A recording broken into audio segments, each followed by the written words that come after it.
Welcome to DAT Poker Podcast, episode number 91. I'm your host, Dave Schwartz. On January 1st, 2021, I am one of the co-hosts of this fine program. The producer is Roscoe P. Coltrane.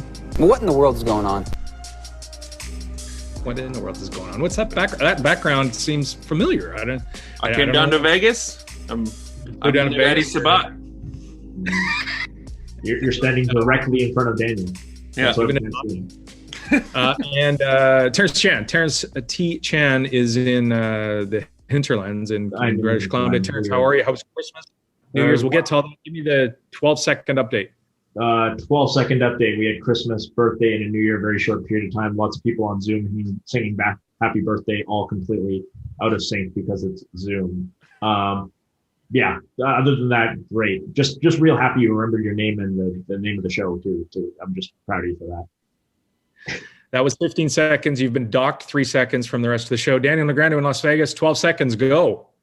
Well, first, forget the 12 seconds. I got something to say because it's important. I'd say, like, Adam Schwartz with that hat on, you actually look cool. And, you're not a cool guy, right? Like, just let's be honest. On a scale of 1 to 10, you wouldn't be on the plus side of cool. You're like a dad, right? I'm just saying, I'm sitting right here. I'm like right here. Cool. But with that hat on, you kind of look like you could be like a badass, like in a band, or I don't know. You look cool, like a young, well, no, not anymore. Now you look stupid. Now it looks like you're wearing. Yeah, I mean, the hipster thing with the Expos was the way to go because, you get that hipster cred, I think, for being a fan of it being a defunct baseball team. But, yeah. So I won't do that. This is one of my presents. Yes, somebody has a lot of talent picking up gifts. Daniel, how was your vacation? You've been on and off with your match with Polk, but you had some days off. Yeah, were you drinking today or just yesterday, Adam? Your brain's still drunk. No, we did our New Year's the year before. Like the first New Year's my wife and I spent together, I proposed to her a couple years ago. Last year for New Year's, we chilled out on the couch or whatever, and she came over for the midnight kiss, and I elbowed her in the nose, and I feel like I think I broke a septum or something like that, like I destroyed her face. So this year was an uptick. We were in bed before midnight, but I did not break her nose. She was watching a crime show because if it's a crime show, mystery, murder, she'll watch it. She loves that shit, so she watched that. I played a little bit of chess. It was very uneventful, just kind of how we like it. We're not going to do anything crazy. It seemed like it was. I don't know if you guys watched any of the CNN or any of the news shows, when they do the New Year's, and it was very somber. Even the New Year's music. Normally the New Year's music is woo, party, and this year was and so another year has gone by. We'll try to do better. It's just so weird. I don't know. Is this goodbye 2020? Is this vilification of 2020 gone too far? I mean, I'm a little sick of 2020 F off. 2021 is going to be great. Well, I guess 2021 is not going to start off great. Oh, someone tweeted, I think it was tweeted the thing where someone says let's hope that 2021 is better than 2020 or something like that. It was a famous dude, some sort of thing. And it was it became a viral thing. Yeah. Hopefully it's better than 2020, I think. Let's get into some stuff. Daniel, your match off the top. This is what we talk about at the beginning of the podcast because this is interesting to us and the poker world at large.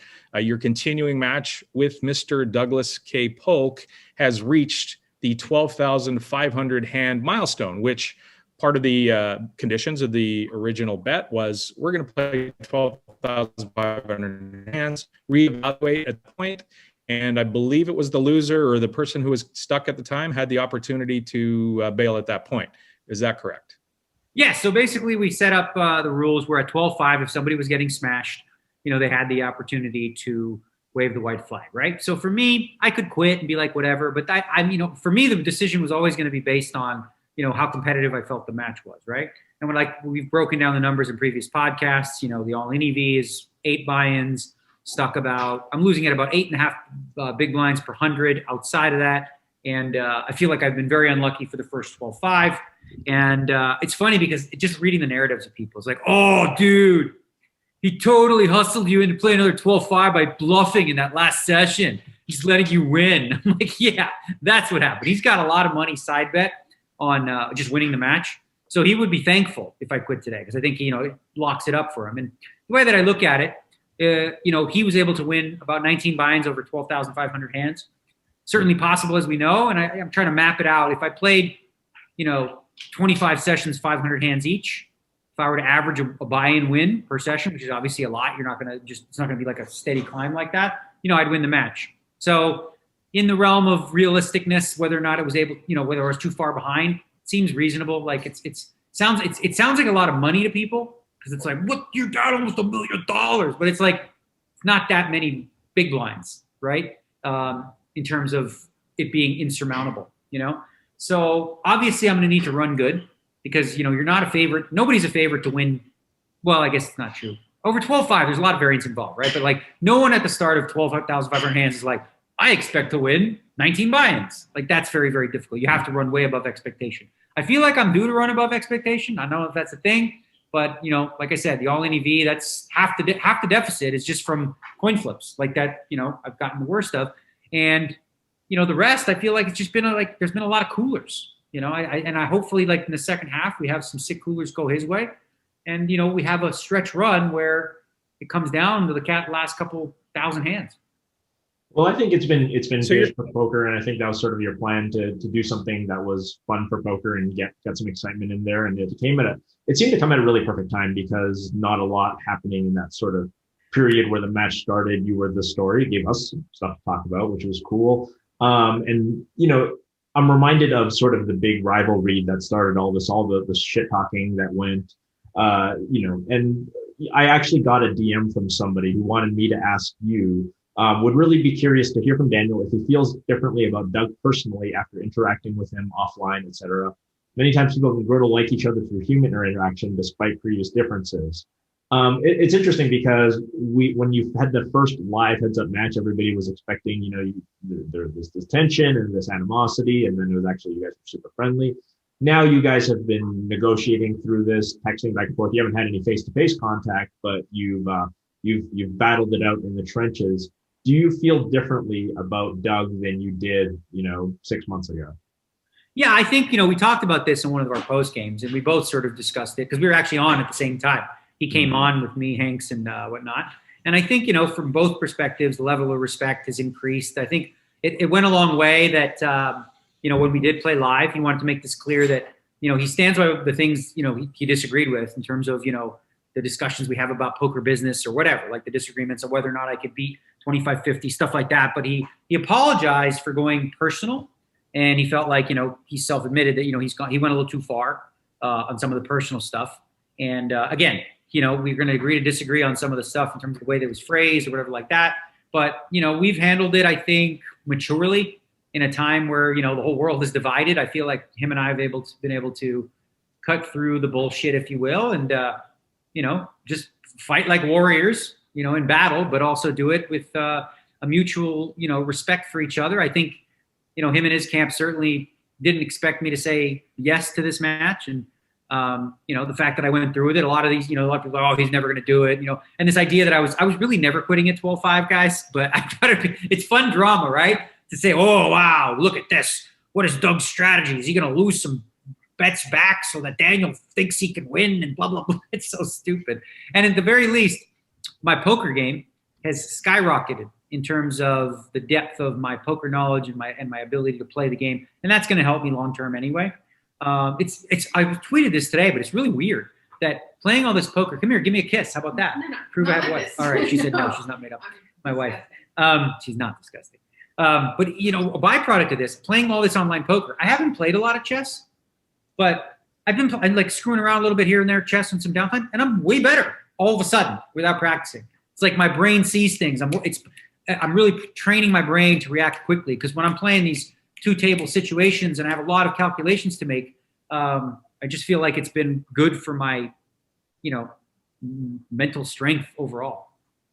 You're not quitting. One of the things I wanted to point out real quick was that if you are a regular listener of the DAT Poker Pod, you could have made some money by betting that there will be betting the over on 12,501 hands. So hopefully you've been listening for a while. Long-time listeners have been rewarded. You get financially rewarded for listening to the show, getting inside information on the Polk versus Negreanu challenge.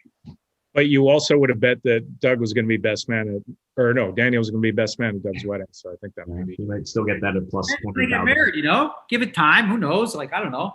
people get 40 to 50 to 1. It's always good. You guys know this. It's always better to take 40 to 50 to 1 than lay it. Only a sucker lays it, stupid. No matter what that is. Daniel, can you see it go past 25,000 hands? So is there a scenario where you think, because it seems like Doug has said all along he'll play and play and play, and I wonder if you get to 25,000 hands and you're down maybe 200,000 or 300,000 and you think, hey, I think maybe I have the best of it now at this point. Well, would you continue to play at that point? Well, so here's the interesting thing, right? Like, absolutely. I think, so for example, if I were able to start the match today versus where I did start, I think I'd have a much better chance. So like, if I were not to, to come back and win, and I think at this point, a moral victory would be like just to win over the next 12-5, right? To cut into the deficit. Or, maybe win the match. It's still very, very possible. It's not out of the realm of possibility. But in terms of continuing to play, absolutely. Like, I could see myself, because again, there's a couple variables, right? Number one, the first couple of weeks, I came in with very limited sizes. My game wasn't as fine-tuned as it is now, right? Now that I've had a chance to, get my feet wet. In addition to that, obviously we have, the luck factor. I feel like the first half, I've been incredibly unlucky, right?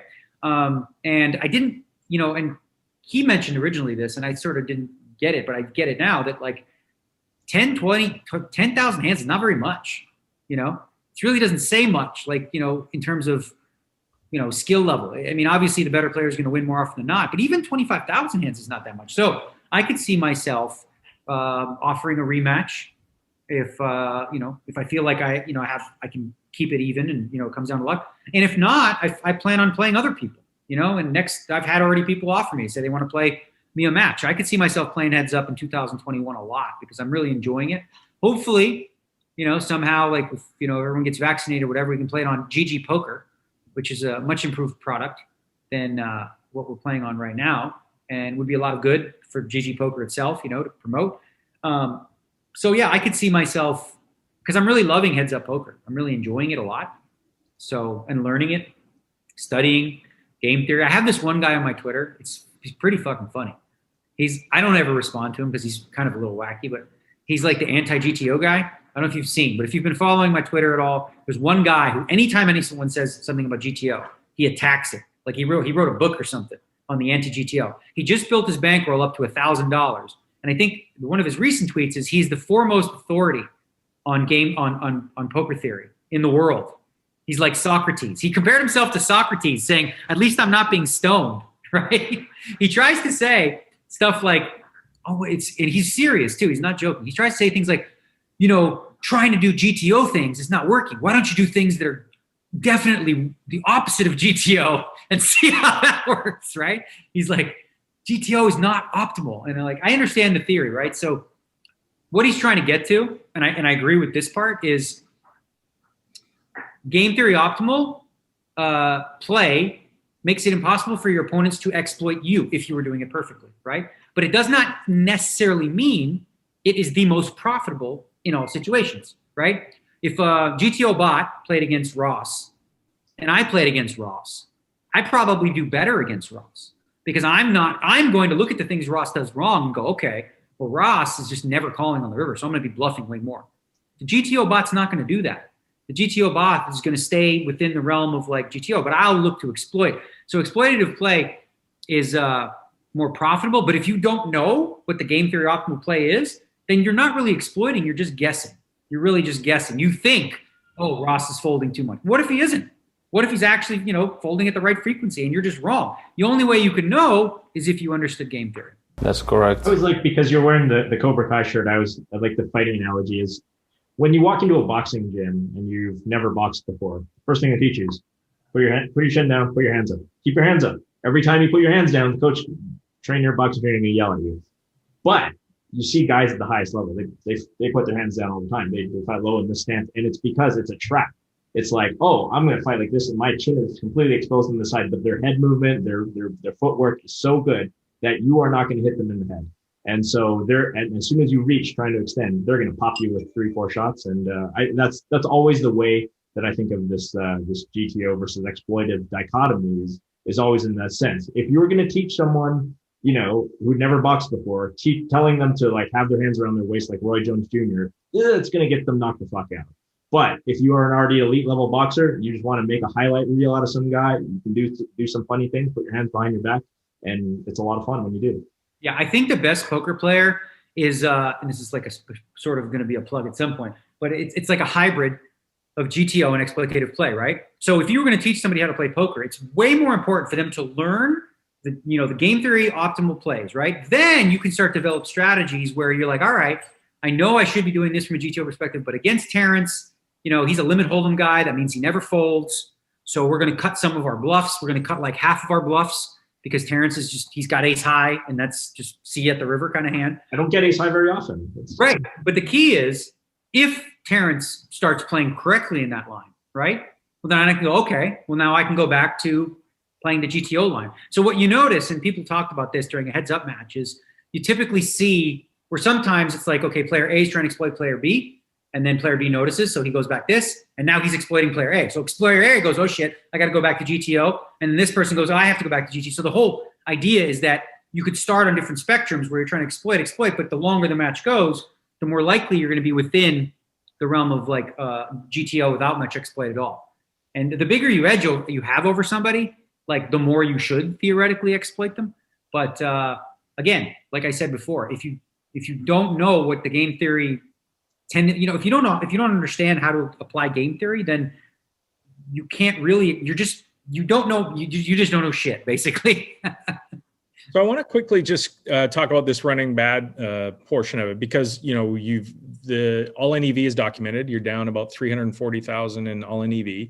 You're down 770 total. So we're talking about 430,000 that's left to card distribution, right, at this point, and skill edge as well. So, either way. And I'm wondering, and this would be a question maybe for Terrence specifically, how fast do you get to neutral sort of card distribution over a sample? And if you flip a coin 12,500 times, you're going to get to, pretty close to even, right? So what would you say as far as card distribution and sample size? It's going to be a lot before this really starts converging. And one thing that Daniel mentioned is that neither player's skill level is static. Daniel improves like every day. Doug improves every day, but probably at a slower rate because he started off, better and more experienced in the format. I mean, it's going to be in like a number of hands that they're not conceivably going to play. Like it's going to be hundreds of thousands of hands. I mean, I don't know if more than that. Let me give you one sim that I've run this sim. You take imagine you took two players that were dead even, break even, right? And they played 10 million hands. Okay. Over that 10 million hands, one of the two players goes on a 600 buy-in downswing. 600 buy-ins, and they're dead even, right? So when you extrapolate that, like it lets you know that, like, obviously if a match is relatively close, it takes a hell of a lot longer than just even 10 million hands to reach like equal distribution or of whatever. Some people. So quickly, I just want to ask you guys: does that speak to card distribution though? As far as this, well, kind of everything in the short term does. That's kind of sort of what the point is that like over 25,000 hands, the vast majority of the skill difference is not going to be noticeable. It's only going to be noticeable like if there's just an absolutely huge skill difference. If like one guy is just so much better than the other. That doesn't appear to be the case here. We're basically just quibbling about is Doug a few big blinds per 100 better, or is he 10 big blinds per 100 better? It's somewhere in that range, and we're never really going to know. But what you can sort of do is if you select for if you just pick a number today, say Doug is 8 big blinds per 100 better, how often do we get an outcome that looks like this? And that's all we can sort of do and say, that's basically it. Assume he has some sort of edge. How long does the result that happened actually occur, right? But wait, why do we assume that? So why wouldn't we say maybe Daniel is a 1 big blind? Well, we could. I mean, and that's the thing. Like if Daniel is obviously, like the fact that Doug is up makes it somewhat more likely that he's the better player. We don't know that if it's a 52-48 thing, a 60-40 thing. But the fact is that it has to be more likely than Daniel being the better player simply because there is some element of skill in this, right? So if it is possible that it's possible that Daniel was like an 8 BB 100 favorite and he's running exceptionally bad. Let's just say every time Daniel is nutted that Polk has nothing. Like it's possible. It's not likely, but it's possible. Well, here's the thing. I think ultimately, and again, I didn't expect this to prove anything at the end of it because I understand it better now than I even did then. At the end of 25,000 hands, whatever the number is, let's say for in terms of big blinds per 100, it gives you some information, but it tells you very little in terms of the bigger picture. Because let's say he wins at 8 big blinds per 100. Does that mean he's an 8 big blinds per 100 favorite over me? I'd happily take that in a future bet where I'm like, all right, spot me 8 big blinds then, or something like that. It's highly unlikely that whatever the number is at the end of 25,000 is the exact number of the skill edge. And it's impossible. It's really close to impossible for any two people to play long enough where you can say definitively that this person has this many big blinds edge over the other person. It's too difficult. Well, gambling's fun. That's why gambling's fun. Like, that's why we do that. Like, if there's nothing equivalent to this in chess. Like in chess, we would have already known. We've known for way long ago who was a better player. So this is why poker's great. All right, let's move on to a topic about poker players who may or may not be very good, and that is the 2020 Poker Hall of Fame inductee. Well, inductee this year. Usually it's inductees. This year we're down to one. Was announced by the World Series of Poker, and it was Huckleberry Seed, who was voted in by the.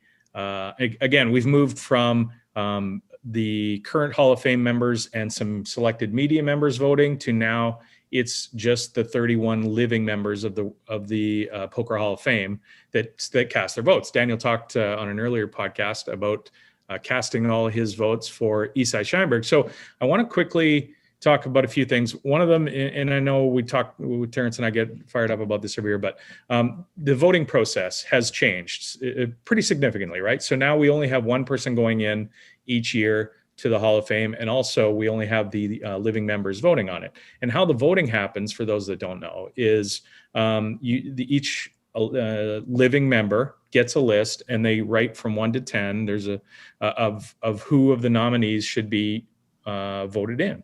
Well, people figured out pretty quickly, I guess, they're smart poker players, that if they only put the person that they vote for number one, that person's going to get. You got it wrong. I'm going to stop you because it's not. Okay, please, yeah. That's not at all how it is. You don't rank from 1 to 10.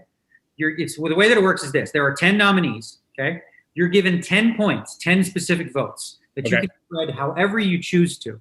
You can give all 10 to one person. You can spread it 3, 3, 3, and 1, but you do not have to rank all. Okay.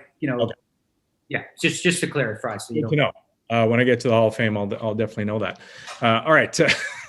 So, Daniel, you talked about giving all 10 of your votes to Isai Scheinberg this year, and there's a bit of a groundswell out there amongst poker players and media types as well that Isai should definitely be the person that would be voted in. It didn't turn out that way. Who was voted? Like we mentioned, Huck Seed got 76 votes. Matt Savage was in second. He got 51 votes. Isai Scheinberg, 45 votes. Elia Lesra, 30 votes. Antonio, 23. Lon McCarron and Norman Chad got 20. Ted Forrest got 20 as well. Mike Matisow, 17 votes. Patrick Antonius, 15 votes. Chris Ferguson, 3 votes. So, Huck's been on the nomination list for quite, many, many, many years, and absolutely is a deserving member, in my opinion, anyway. And I'm very happy for Huck. I tried to get him on the podcast tonight, but he's busy, so he's not going to join us.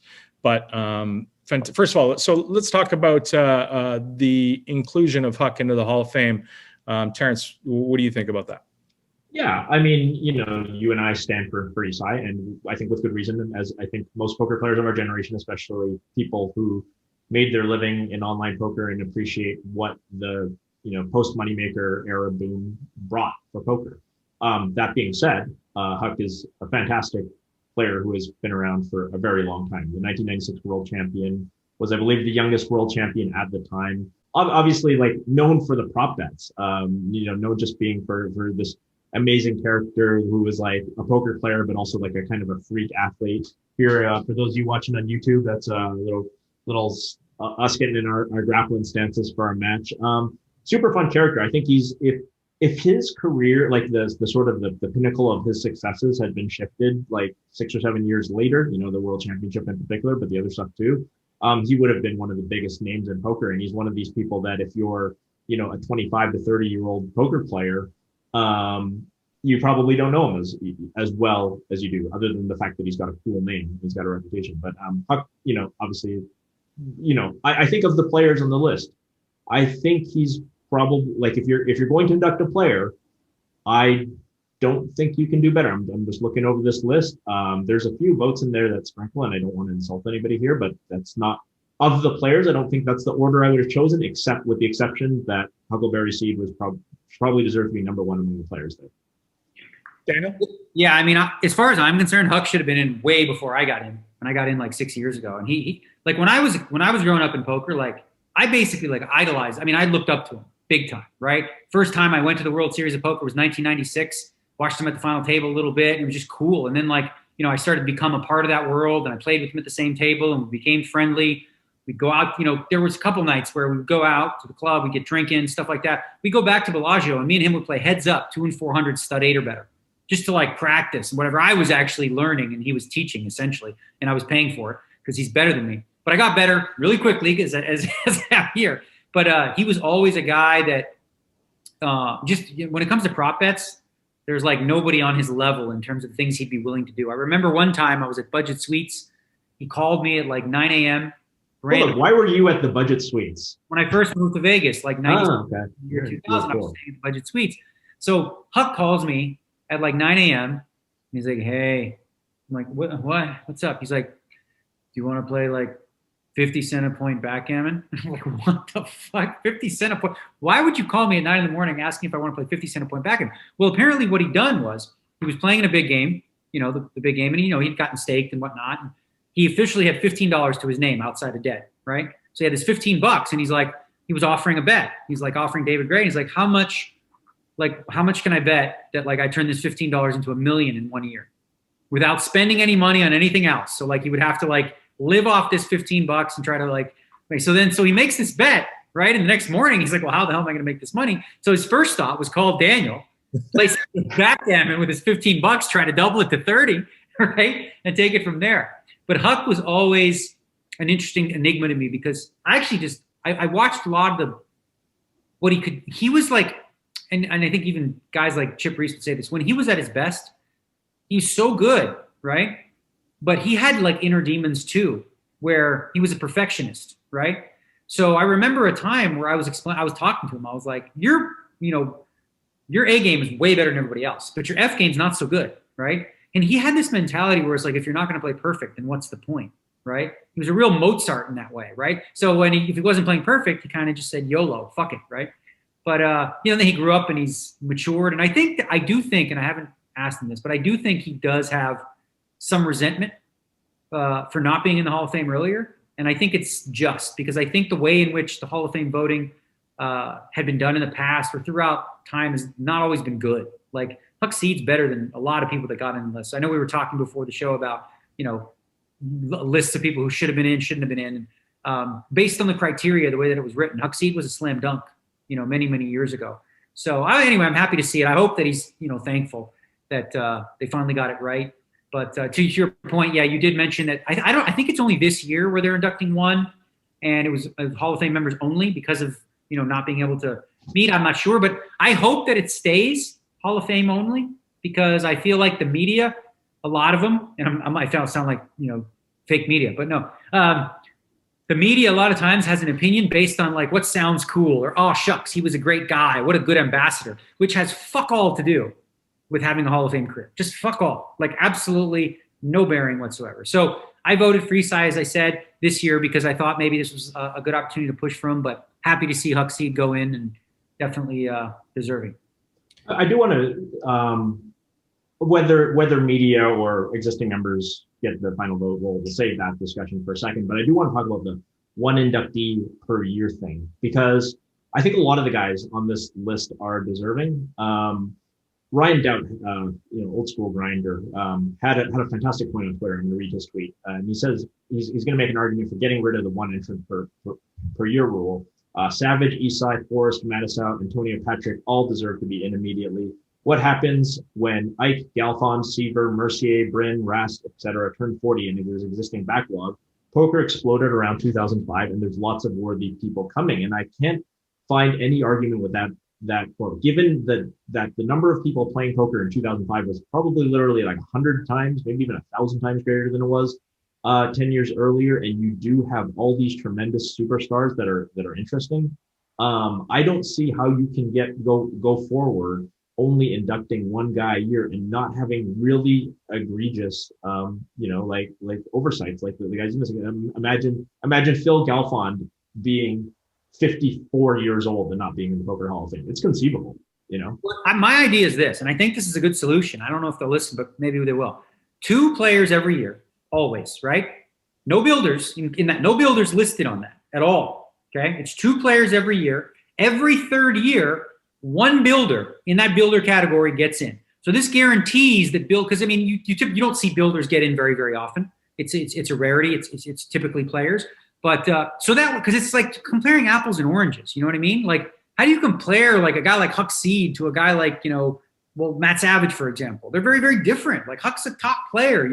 Matt's tournament director guy. So it's different, right? So it's very difficult to compare. So why not create the category? And then you can really separate and say, this is the criteria for players, cut and dry. And it says nothing about ambassador. Bullshit. That's fucking the dumbest word ever for poker. No fucking poker players are ambassadors. We're not that important. Okay. And then the builder category, that can be very, very clear. Someone who is an ambassador or has done, ineligible things for the game or whatever. And then you have them separate. So they no longer overlap in this kind of chaotic way that just makes no sense. It's always bothered me that, the idea that like being a good guy had something to do with, having a Hall of Fame worthy career. It shouldn't make any fucking difference whatsoever if you were an asshole.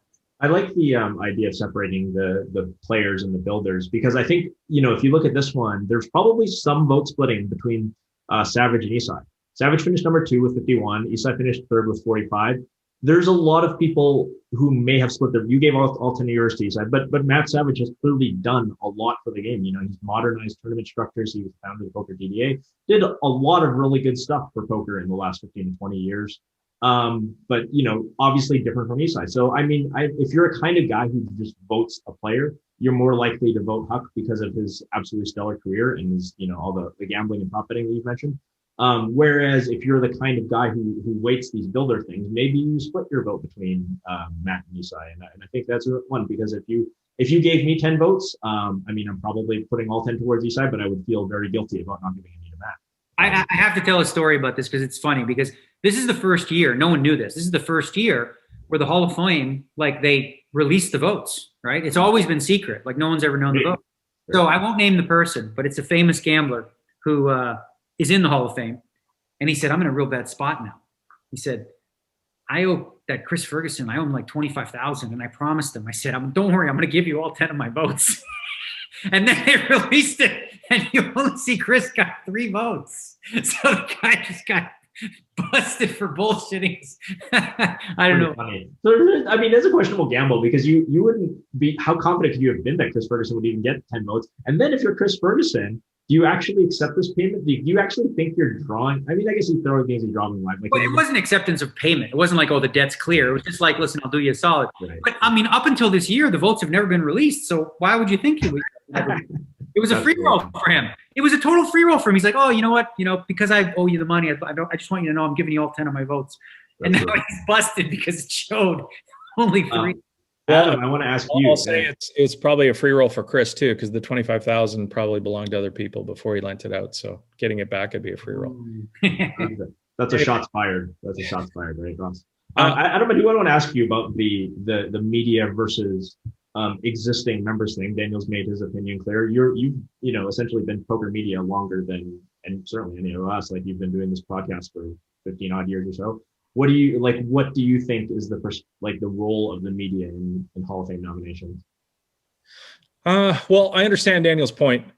First off, I just want to quickly say I love the builder every third year rule or proposal, because that's about how often a builder should go in, right? In 10 years, 3 builders, they would have done a lot for poker to get in. And there's certainly probably 3 every 10 years that have done a lot, or 3 every 9 years, whatever you want to say. So I like that. I like the spacing. And then that also ensures that the players get in, and 2 players get in every year, because we have a whole bunch of deserving players. And I want to get to who's deserving and who isn't in a second. But regarding what Daniel said, I totally understand the idea of, Daniel's in the Hall of Fame. So that's, he has insight on should Eliel Ezra be in the Hall of Fame? Should, some of the people on the list, go down the list. Daniel has a lot more information than a media person like myself.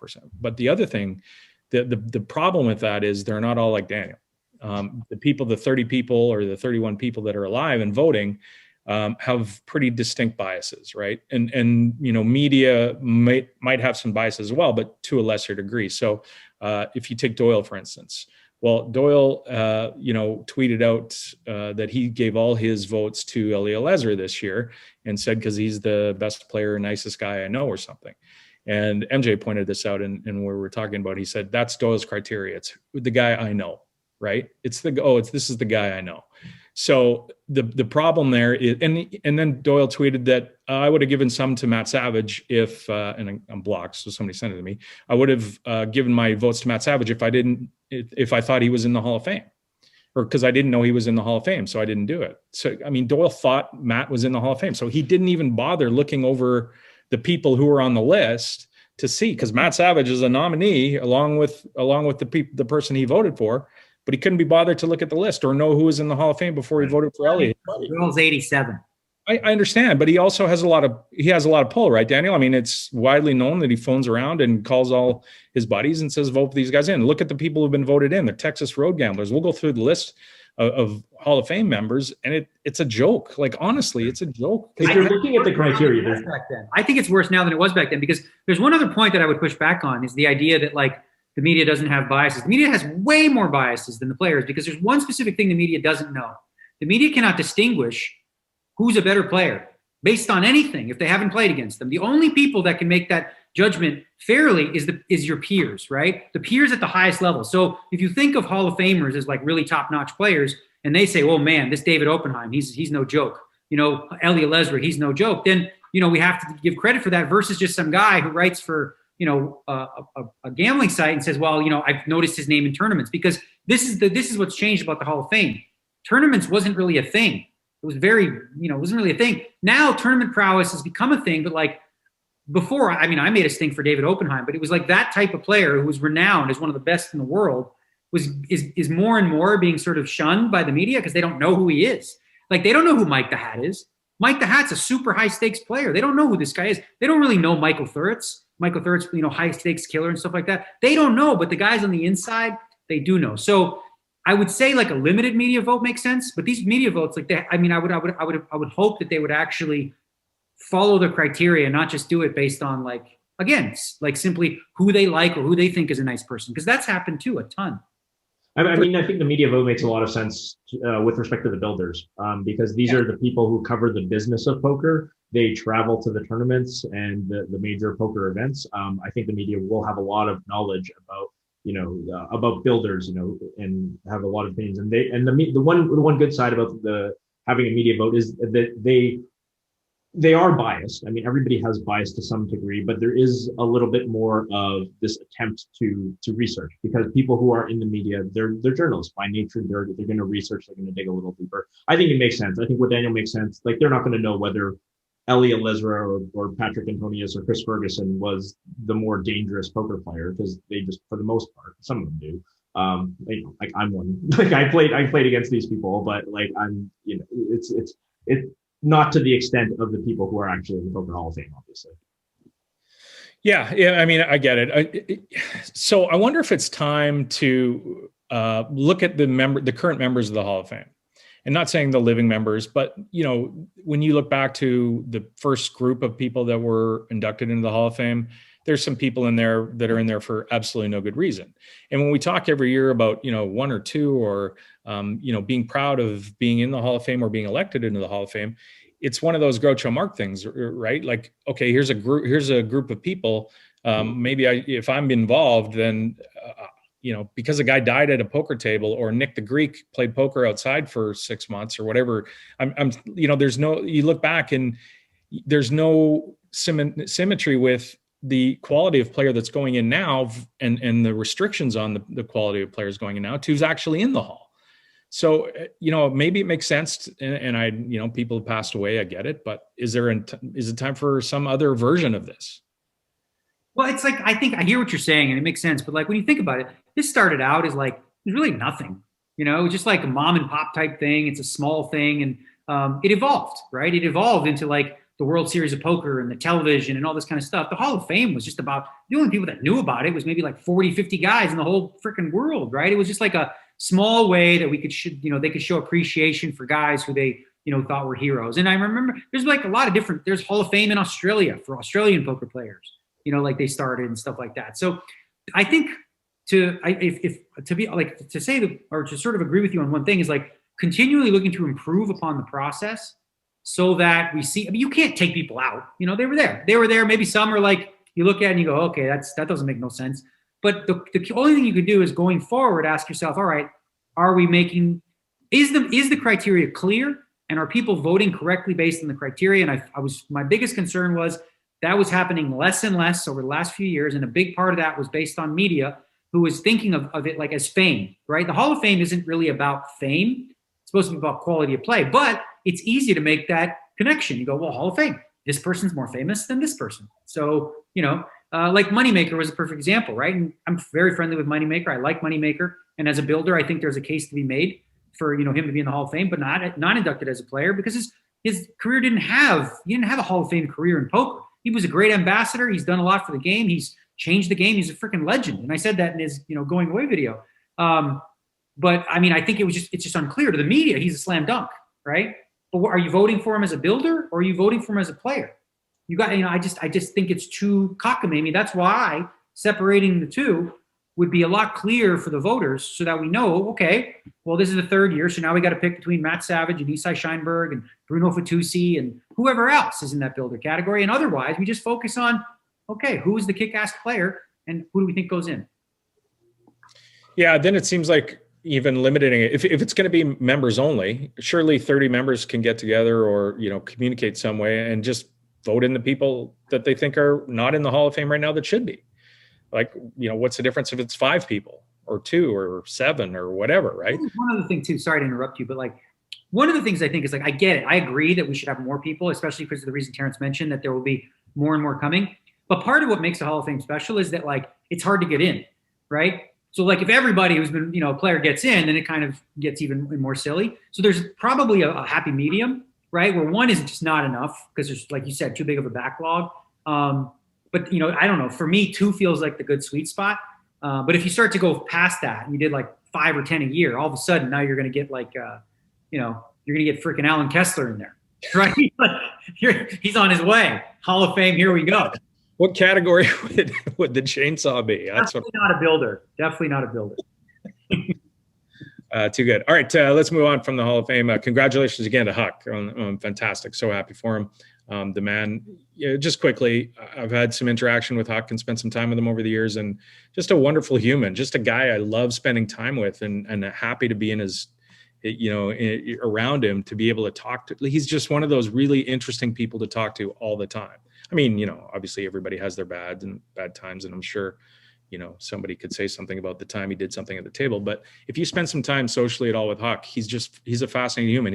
He's not one of those people who he's generally interested usually in what you want to say.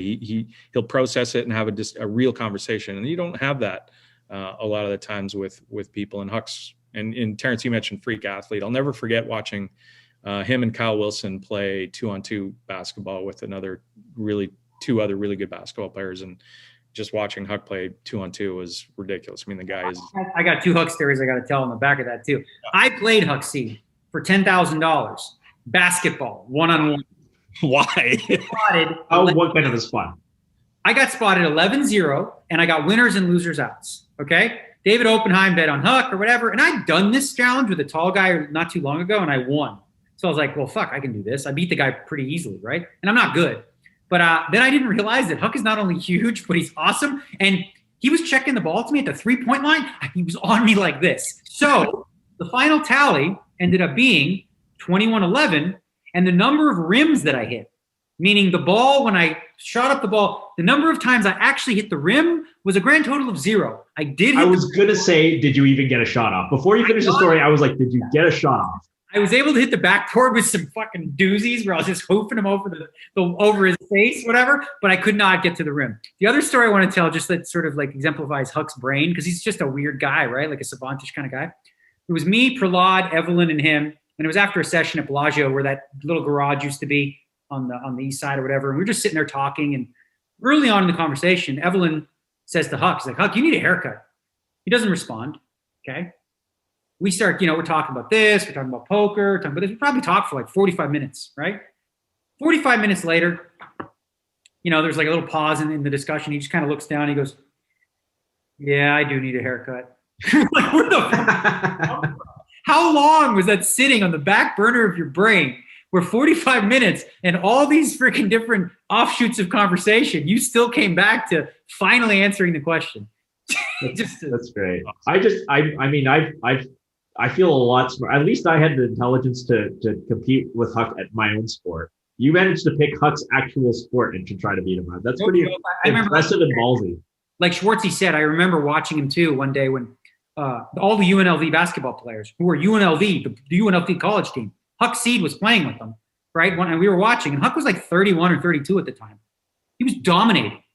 I really believe that he could have been a professional golfer, could have been a professional basketball player. He had all the skills and talents and like that sort of competitiveness required to do everything. So he's the kind of guy that, like, if Huck says, I'll bet you this, my answer is no, basically. Like, because if he says he can do something, I like his chances. He was really like somewhat loosely, the character in Lucky You was loosely based on Huck Cheevers, which was Huck Seed, I think.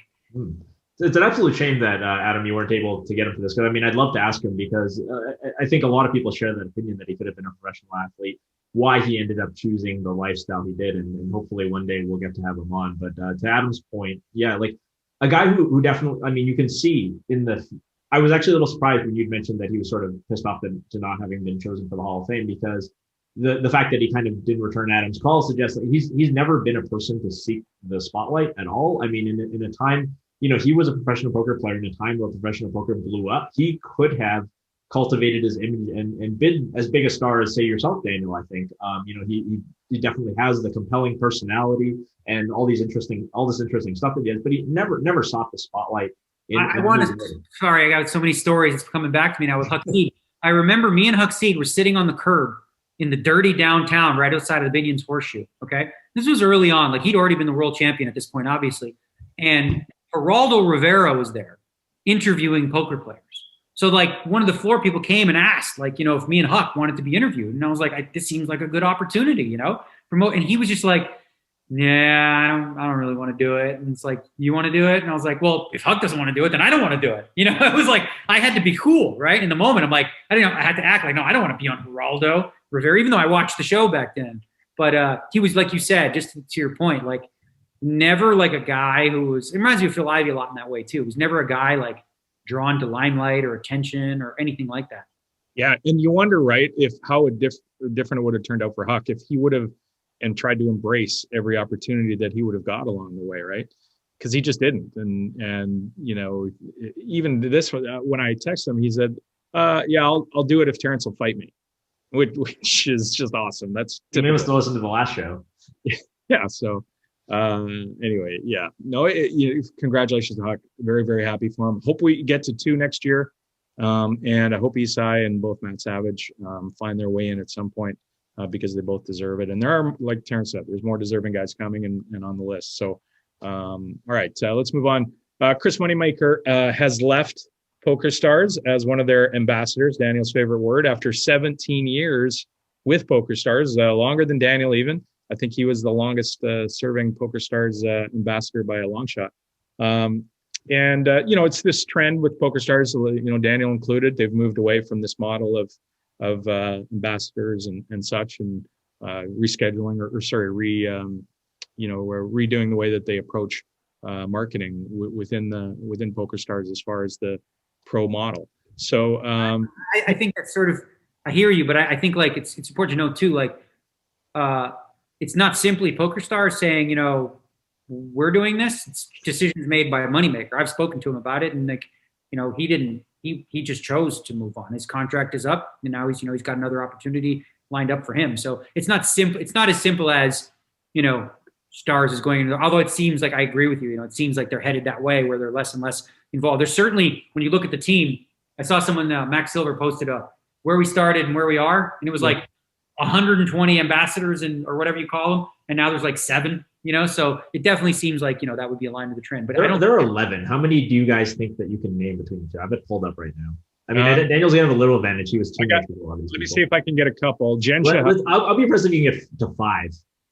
Jen Shahadi. That's Andre one. Kari. Andrea Car. Yeah, I was. I know Daniel can do it. You got Lex. Yeah. Spraggy and Fenton.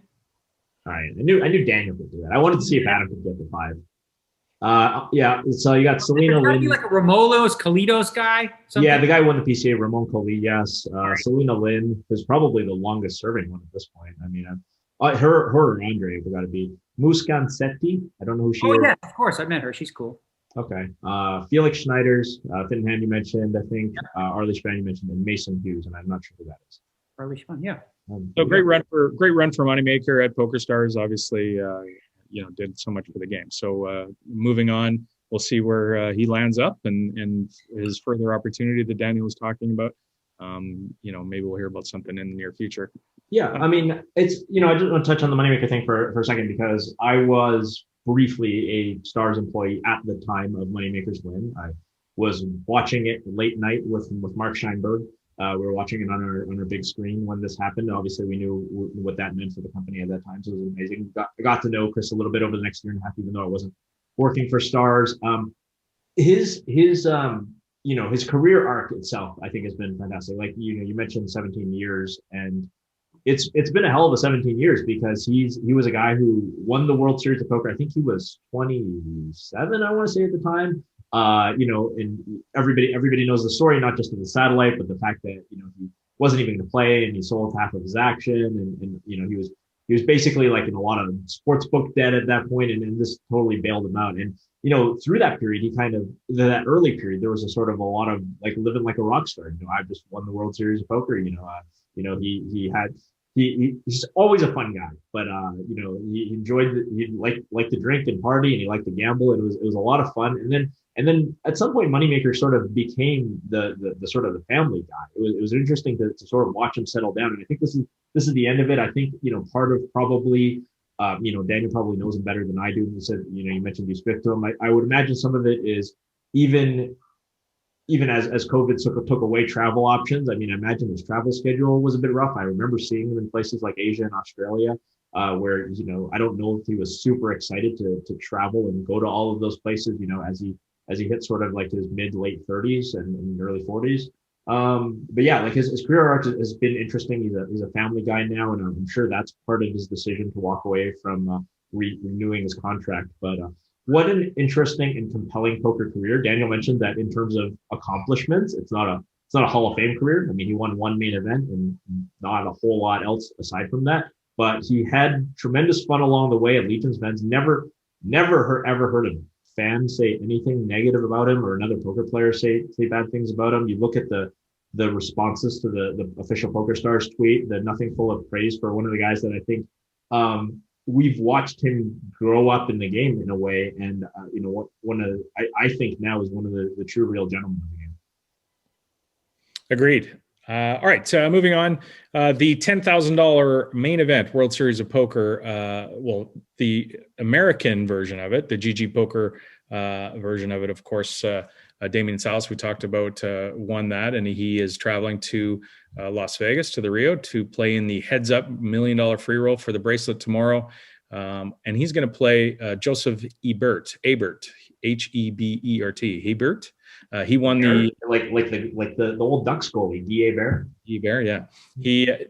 Joseph won the American version of it, but there was an interesting story that happened, and the person who was 8th in chips, I believe, of the 9 to finish the final table and go play live for the chance to win the bracelet was Upeshka de Silva, and he was in 8th, and he tested positive for COVID-19 and then was disqualified.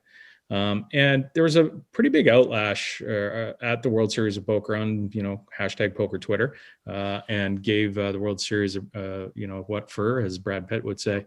And I wondered, I don't know. I got kind of, I backed the World Series of Poker because the rules were the rules. When they signed up for this 10K tournament to play on WSOP.com, it was explicitly stated, if you tested positive for COVID-19, you were going to be disqualified. So do what you have to do to not, contract the virus if you want to come and play at the final table. So I don't know. Did you guys see this? Did you think this was the right results? People were talking about delaying the final table, and I was like, what? Why would you do that? But maybe you guys think differently. Some of the takes were just like, what?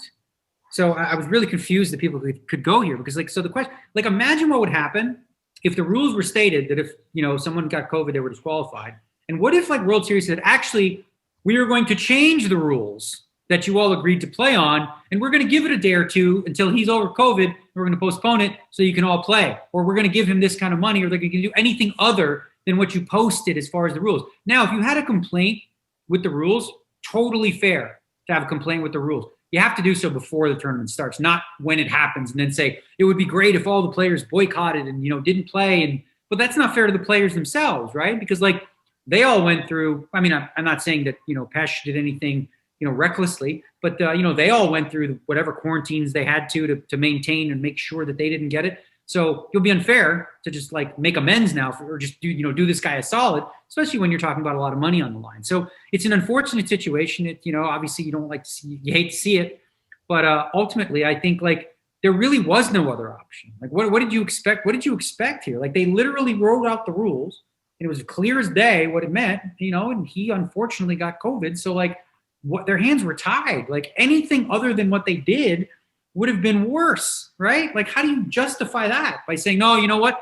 Now we're going to leave his stack in play, or we're going to give him 8th place money, or whatever they tried to do to make amends or whatever would just make things worse. So they just had to go by the rules that were written. I mean, simple as that. Yeah, I'm 100% in agreement with what Daniel said there. I think you can level criticism for, the decision to run the event or how the rules were written before the event. I do want to be careful because I think that there's maybe more perceived backlash than there really was. I mean, I think that the backlash against the Pesh's disqualification was driven by Patrick Leonard, who seemed to really be going hard at it. I mean, he had seemed to be just a massive tweet storm on it, going hard, and he has sort of an outsized voice in the poker community. He gets a lot of signal boosting. He's justifiably so. I think he has a lot of really good takes, and I follow him on Twitter too. But I mean, I think he led the charge on this. But yeah, the people saying that, he should have had a stack blinded off or whatever, after it was made explicitly clear that you're going to get disqualified in 9th and you're not going to get your stack blinded off, that stuff is silly. We're saying pushing back the final table. They did push back, by the way. Adam, you didn't mention this, but Damian Salas, because of some visa issues, could not play in the event. I think they were supposed to play on the 30th, and now they're going to play, as you mentioned, tomorrow. But I think that's clearly a different case when you're talking about two guys, and it's a different case, and it doesn't affect anyone anyway. But I think it would have been I'm with Daniel. It would have been an absolute disaster if they went back on their actual stated rules and either left his stack in play or decided to push back the final table, and then because you push back the final table, maybe somebody else contracts COVID. Yes. It's crazy. It's an absolute crazy thing to think. Anybody can get this thing at any time. Even if you're holed up in your hotel room getting room service, it's a small possibility, but it's a possibility. What were you going to do there? I mean, nobody in the world would have run a tournament in any way other than to have to just qualify him and do this. Now you can say again that maybe they shouldn't run this thing, or that this was a foreseeable thing, that they could have seen this coming, and that this was kind of courting disaster from the beginning. That's, I think, a fair criticism. But you can't say that the World Series handled this wrong. He can't play. It's not like he can't play. He can't play with COVID at the table, right? It's like in the Stanley Cup final, if you got Nate McKinnon's in the final and he's got COVID, it's it's game 2. You'd be like, yeah, well, sorry, you're not playing. It's just like the poor German team in the World Juniors this year. They had 8 guys test for COVID, so they had to play the first 2 games way shorthanded. While they waited. This is a weird year where things had to happen in such a way to just make the best of it. And I think they did that. I think they did their best to create something that'll be on television. It'll be on ESPN. It'll get some eyeballs on it.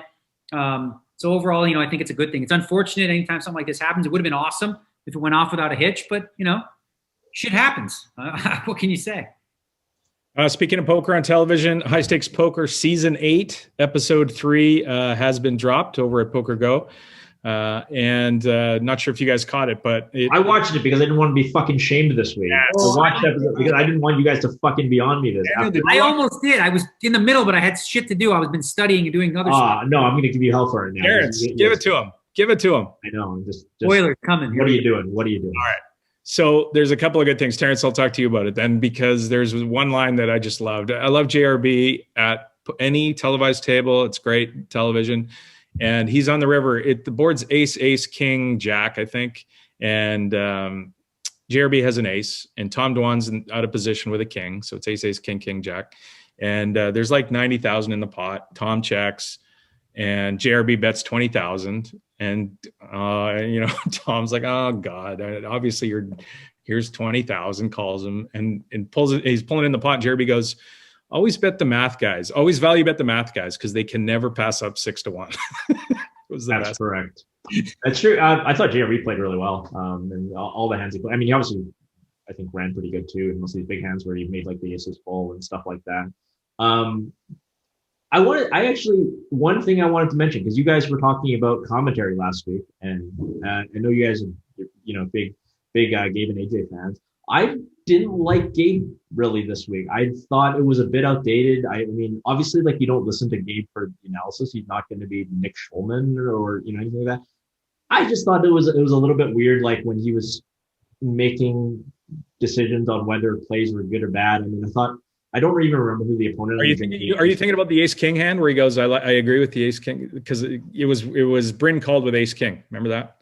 Maybe it was. There was a few hands that were really weird that I thought, like, that the player played it kind of weird, and Gabe was like, oh, that's a good play. And that's just like, it's weird because I feel bad about criticizing someone who's not there to be in that spot. But then, because he does really good things about like setting the mood and setting the tone of the table, obviously, and that's what you're sort of there for. I don't know if he should be in a position where he's being forced to make the judgment call about whether a play is good or bad, because I think that, I don't know if he's honestly got the ability to dissect and analyze and break down a hand the way to know whether a play is good, to be honest. But he frames it as his opinion, right? Like, I think that play is good, or I think that play is bad. I don't know that he did. I mean, that's what kind of got me. You think it would be better or worse for the show if, like, when a play comes up at the end of the hand, right, you have commentators, and then you have on the screen, you have like the solver output, and the solver says, oh, look at that, no, it's he's supposed to call there 37% of the time, so it was definitely within that. That would be fun. Oh my God, it would be awful. It would be hard though, because you have all these multi-way pots, right? Like, you can't have like you got like a straddle, and like, there's like a raise and like 4 callers. Like, the solver can't really solve all these things, I think. Maybe I'm wrong, but yeah, you get that. I love AJ and Gabe, and I can get past that. I actually thought about when he said he liked the ace king. I believe it was Bryn's ace king call. Or maybe he agreed with JRB or something, but I just love the others. If that's like a 3% detriment, then I have like 97% love for all the other stuff that they do. I think the show's supposed to be entertainment first, so I'm going to side with Adam a little bit here, because like there's plenty of other options for people who want like super high-end analysis, right? In high stakes poker, the goal was to recreate the magic, right, that we created 8-9 years ago. And if you go too high-end and you have dissection of like ranges and shit like that, I don't want that, right? But I also don't like the problem is not that doesn't exist. I could be fine if they just talked about that. There's a hand, and I can't remember what it was, but I think it's the hand where JRB makes aces full, and I think it's Rick Solomon. I don't remember who the opponent is, but anyway, he's got the 10-5. The opponent has the 10-5 of spades. There are 2 spades, so he missed his front door flush draw, and there's also a jack and an 8. So like the 10-9 is the most obvious like missed straight draw. So the 10-5 of spades bluffs, which I think, like sort of modern theory poker suggests like spades is bad to bluff with there, and a hand with a 10 and a hand with a 9 with it is bad for bluff there, because these are all anti-blockers. And Gabe said, well, that's a great bluff because he can't win the pot without bluffing. And it's like, well, it's true, but I mean, you have to give up on some of your bluffs. What are you doing there for the mainstream, for regular people? Yeah. They can understand what he's saying, right? But like speaking poker the way that I learned to speak it today, it's like, saying like, well, when you're bluffing here, you want to unblock the spade draws, and you don't want to have like 9s and 10s that block straight draws. People just go, what the fuck are you talking about? It's much simpler to go. But I don't think you should say that. I think you should just say like, ooh, boy, like I don't know if you should have a comment on this bluff. I think you should just call it. I mean, so I hear what you're saying. So, and I think this is probably an important way to describe it, is you just don't want to come off as an authority on it. Like I remember when Stapes was doing commentary, and Stapes was talking about poker hands, obviously, because it's his job. And, we talked, and was like, yeah, just don't act like you know better than Johnny Chan, right? Like, looks like, don't be out there saying, well, Johnny Chan made a mistake here. I'm like, what do you fucking know about a mistake, right? like you don't know that that's a mistake. You don't want to sound like an authority over people who are probably so. But there's ways to say, stuff like, well, I mean, looked like a good bluff to me, but yeah. Or you could say like, I guess that's the only way he can win the pot, because it's true. It was obviously he's got 10 high. It's the only way he can win the pot. You don't have to go into, whether Gabe knows or not that 10-5 of spades is not a hand that you're supposed to be bluffing with. Who cares, right? I don't care. But just don't say like that's a good bluff because you can't win the pot otherwise. Yeah. You know what they do? You know what they do really well, and it's they let the table talk go, and that's one of the things I love because that's what high stakes poker is about. It's a great lineup for it. Yeah. It's about sitting in a high stakes poker game for all of us who can't afford to sit down with 200,000 and sit in a high stakes poker game. I get I get to be in the game more than just a fly on the wall. I get to be in the game and I get to listen to all the banter. That's what I'm here for, and that's what they do really, really well. And there was something that came up with JRB, and he told a story about Rick Solomon offered him $350,000 that if JRB would name his kid Two Foot. 2 Foot. 2 Foot was here's $350,000 if you name your kid 2 Foot, which it's hilarious. It's a great story, right? You want that kind of stuff. And if I'm JRB's kid 20 years from now, I'd be like, Dad, why didn't you take the $350K and put it in Bitcoin? And then I'd be. It depends how broke JRB is at that point. Right. See, that's like you basically just described like what's the selling point of high stakes poker, and it's the ability to be a fly on the wall and sort of be in. You're in this conversation, this private world where people just shoot the shit and they play some poker, and you get to listen in and hear all the craziness. And it's even better because it's edited. So any of the mundane, slow, boring times where nothing really happens, you leave that out, and all you see is the best of the best, which creates an actual quality television project. Genius.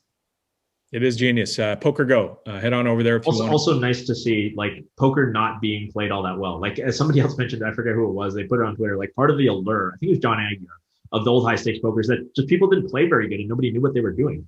So you had crazy like Brad Booth bluffing with 4 deuce against Ivy's Kingdoms thing, just crazy shit like that. Which you get that would seem pretty good.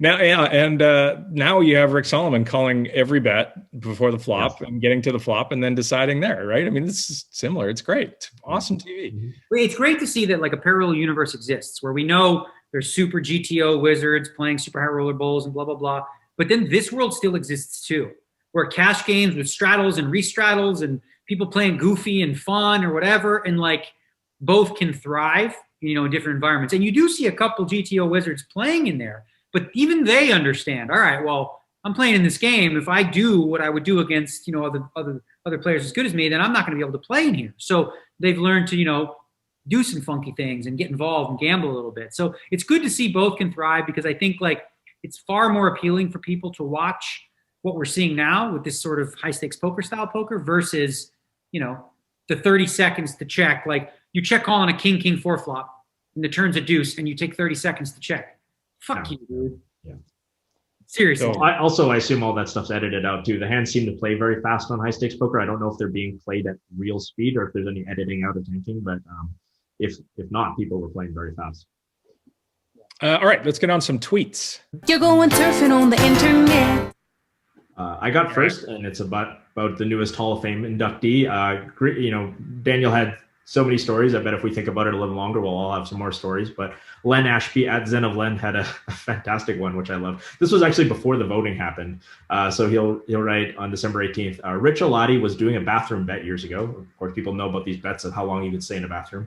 I was in the group chat that Huck Seed was in. Huck heard the rules. It was for 30 days. Huck typed in the chat, I'll stay in here for 60 days, eat nothing but cockroaches, and then run a 6-minute mile and walk out for $100,000. Put that man in the Hall of Fame. And that's the thing, like what Daniel said, if Huck says, hey, do you want to make a bet? Like there is nothing this man will go to win a bet. To say, I'll stay in a bathroom for 60 days, eat nothing but cockroaches, and run a 6-minute mile. It sounds absurd because I would bet any of you guys in a fucking heartbeat that there's no chance that any of you guys could do that. But like, would I bet that against Huck Seed? No, I'll pass. I'll take a pass. That was a great one. Love it. Christopher Sigmund writes, can we please get a Roscoe report already? It's been way too long. Any poker played, sports betting, Tinder action, etc. The drop is a must as well. Thanks. So Roscoe, let's play the drop. Well, how's COVID Tinder right now? You got to tell us. Yeah, well, I know Guys, people are. you met my girl like last week or something. I've been off the market for. I think Tinder's still a thing. I'm pretty sure people are still grinding Tinder. I don't know if they're doing virtual dates or if they're just being careful. I know Dan Smith's on Tinder, but he got COVID, so he's got the antibodies. So I told him to put that in his Tinder profile, and all the girls will come flocking. Yeah. It's I mean, I still have lots of single friends out there. There's people mixing it up. Are they out there? I think young people who are horny are more concerned about that than they are about catching COVID. They're more worried about dying of blue balls than they are COVID. Yeah. I mean, I'm not.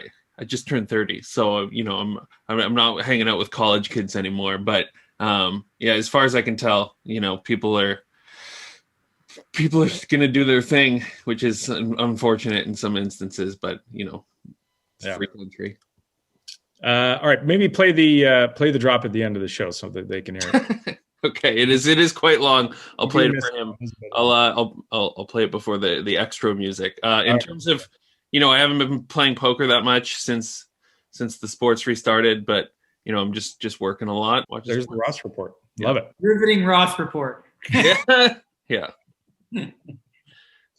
Josh Lindbergh writes, Bitcoin hardware wallet for newbies. Terrence, what about a way for people out there who obviously Bitcoin's gone through the roof, right? What is it, 137,000 for a Bitcoin now or something? Yeah, almost 30,000. Yeah, 30, so there's people out there that want to mix it up. They want to get involved, but they're worried about losing their Bitcoin. Absolutely should be. Terrence, what's the best way for a casual sort of Bitcoin person to store their Bitcoin?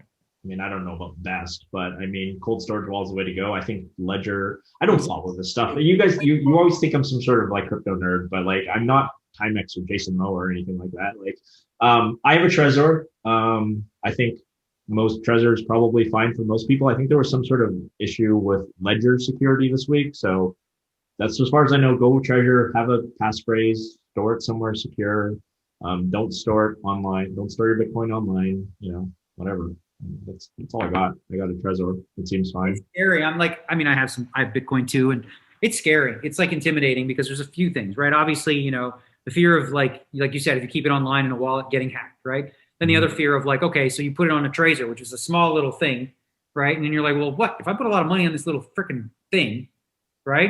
And all of a sudden, there's a fire or I lose it or whatever. I have it in a fire safe box. That's of course. Yeah, you want to put it in a fire safe, all that stuff, but like. Also there's the other fear, right? Like, what if you don't know what you're doing? And this happens to people. They take their Trezor, whatever, they plug it in and they go to the wrong website or whatever. Poof, pop-up comes up and the fucking money's gone. So it's like you're on the edge so closely at times of like losing everything, and I can't imagine how many billions and billions of dollars worth of Bitcoin have just disappeared because people either A, lost it, don't have any access to getting it back.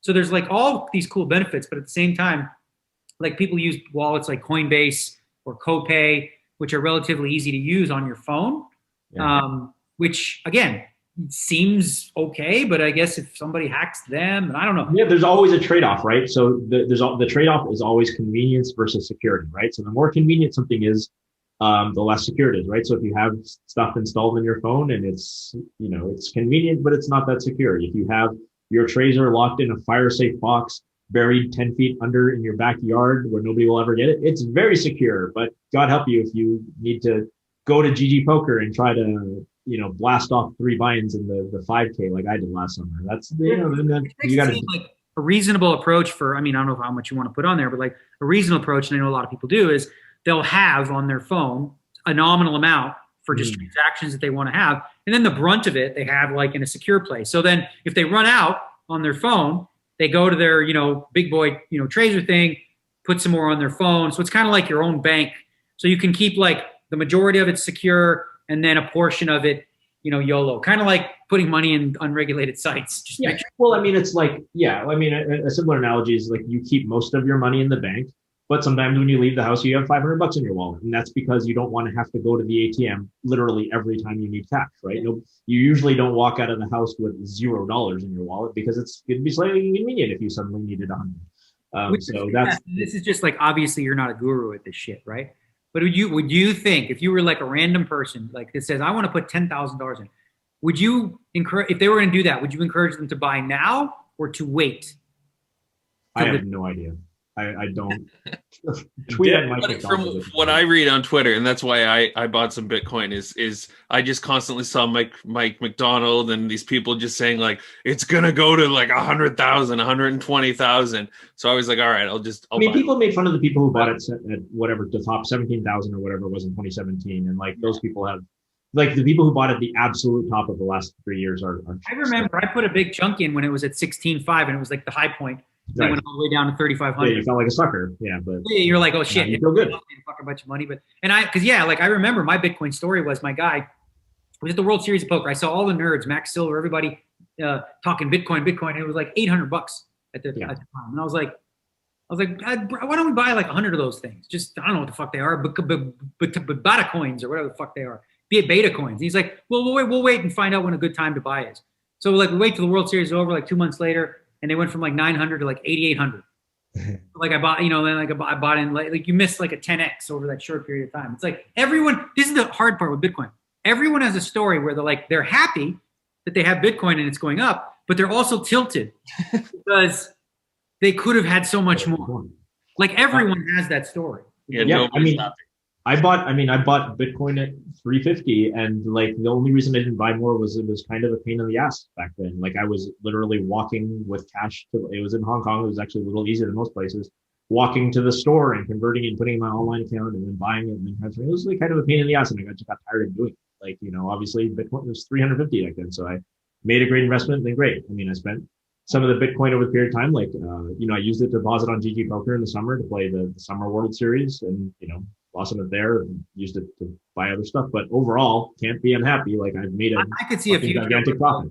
I mean, I could see a future where you're just playing poker online. It's just like you just play for Bitcoin. Yeah.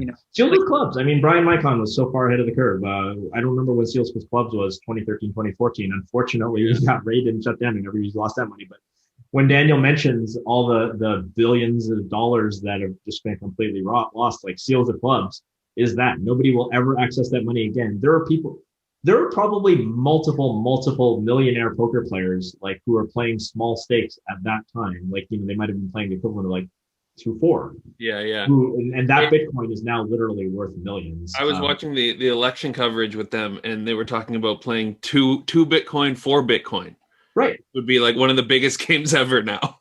Yeah, exactly. Like if they never cashed it out, like if Seals with Clubs just suddenly came back and gave everybody back their money, we just have like 100 new millionaires tomorrow in the poker world. Yeah, this 6120K blind, no big deal. Yeah. Nothing serious. All right. We've got some voicemails, Roscoe. Yeah, we can do some voicemails. 2 mediocre voicemails. I love it. Yeah. I put that in there so you could read through the lines, but let's play them here. Email number 1. Hey, that Poker Podcast, Steve from Houston, Texas here. And I got a question for everybody on today, and that question is, what do you guys think the future of poker looks like? Will Hold'em still be considered the Cadillac of poker, or will a new variant or game come and take its spotlight? And what should young, aspiring poker players such as myself learn in order to prepare for that future and hopefully end up dominating it? Also, any advice on becoming successful pros this day and age, maybe some do's and don'ts you guys had to learn the hard way, or any other general tips would be much appreciated. And I already bought the masterclass, Daniel, so we got that covered. Anyways, y'all's feedback is greatly appreciated, and I hope everybody out there has a blessed Christmas. Thank you. That is the bargain of a lifetime. That's exactly what I was going to say. Masterclass. Head on over there. All right, Terrence, go. Yeah, I want to ask you guys with a hypothetical. Let's say, so it's 2021. What if I laid you 5-1 that No Limit Hold'em will not be the dominant form of poker in 10 years? What side would you like? I would like you'd laid me. I'd like the side that No Limit Hold'em will still be the dominant. Well, so you'll lay the 5-1. Yeah, Daniel. Same. Yeah, I would lay the 5-1 as well. Yeah, I don't know. That's a kind of, as I think it was Ethan was putting this through his head. That was sort of what I settled on as a semi-fairish price, because you kind of never know. No Limit Hold'em was not the dominant form of poker before 2003. You have Pot Limit Omaha and you have Short Deck kind of on the come up and you have, mixed games, whatever. If you were a professional poker player starting out now, I mean, I think you have to learn to play no limit hold'em at a really high level. But it seems like there's a lot of different things that you need to do, a different sort of soft skills as games start to get private. You're going to have to learn to be, we talked about this with the high stakes poker stuff, if you learn to be good enough to crush the game and also be, interesting and smart enough and whatever, socially, emotionally intelligent enough to be invited back to games, because I think it's going to be a hard way to make a living just by being better at everybody at online poker. I don't like the prospect of being like a high stakes professional online poker crusher the way that people were able to in 2003 to 2011. Like, I would not want to have to do that again. I did it for all those years from 2002 to 2012. I would not want to have to try to play poker for a living on the internet again. If I had to play, if you took away all my Bitcoins and all my money and you said I had to make a living playing poker, I will study my ass up at No Limit Hold'em. I would also learn to play the other games really well to be able to get in like sort of decent mid-stakes mixed games. And also like Pot Limit Omaha and short deck and games that seem to be on the come up. And I would also try to get in just good private games somewhere. That would be my strategy for being a poker pro in 2021. Yeah, we have another listener in Houston. He seems to play in some crazy games. I want to tackle that one too in one specific area. I don't know did he say how old he was? Sounds young. Yeah, probably. You're young. You want to get really, really good at poker. I imagine you're decent with computers and all that stuff and software. You got to get in the solver streets. Okay. You really got to commit yourself to learning the game from the fundamental level of game theory. Then you can take that, as I've said, over and over, and start to exploit weaker opponents. But you got to learn first and foremost, like, why not learn from AI that plays AI and has an output of like the best possible way to play at the highest level, right? And then you start to, I've been working with solvers on and off for a while now, but it's amazing how much sinks in, like just by looking at a solve, right? You look at a solve, you're like, oh, interesting. It wants to do this with Queen 4, but it doesn't want to do it with King 8, whatever like this. And it seems like a lot of information because it is, but you take a little bit more, and the more that the more reps you get at it, the more you're going to come to a situation, go, oh yeah, this is a spot where I'm pretty sure it likes the Queen 4 better than the Queen 9 or something like that, right? So highly recommend. And if you need help with that, I'm sure there's plenty of resources to because here's the other problem too with solves. And this is a mistake I think a lot of people make.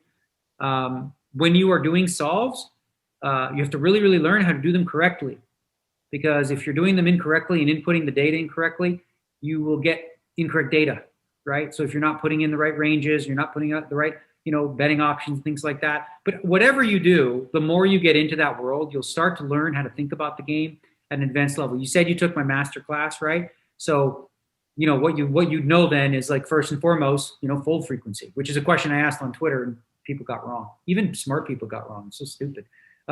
You guys know fold frequency, the formula for that? Did you see my tweet? Yeah, the when somebody bets pot size on the river. Yeah. Yeah. Well, let's ask Adam because he didn't see it. Someone bets pot on the river. Okay. Theoretically, how often should you call? Someone bets pot on the river. How often should you call? Theoretically, they're playing perfectly balanced. Theoretically, to play perfectly balanced, how often would you call? Well, you're getting 2-1 on a coin flip, right? Is that what you're saying? Well, I'm you're not getting 2-1. It's already the river. But he bets perfectly. You're getting 2-1, but he bets perfectly. He bets perfectly. What percentage of the time should you call a pot size bet? 50 plus 1. If you call 50 plus 1, then he doesn't ever have to bluff.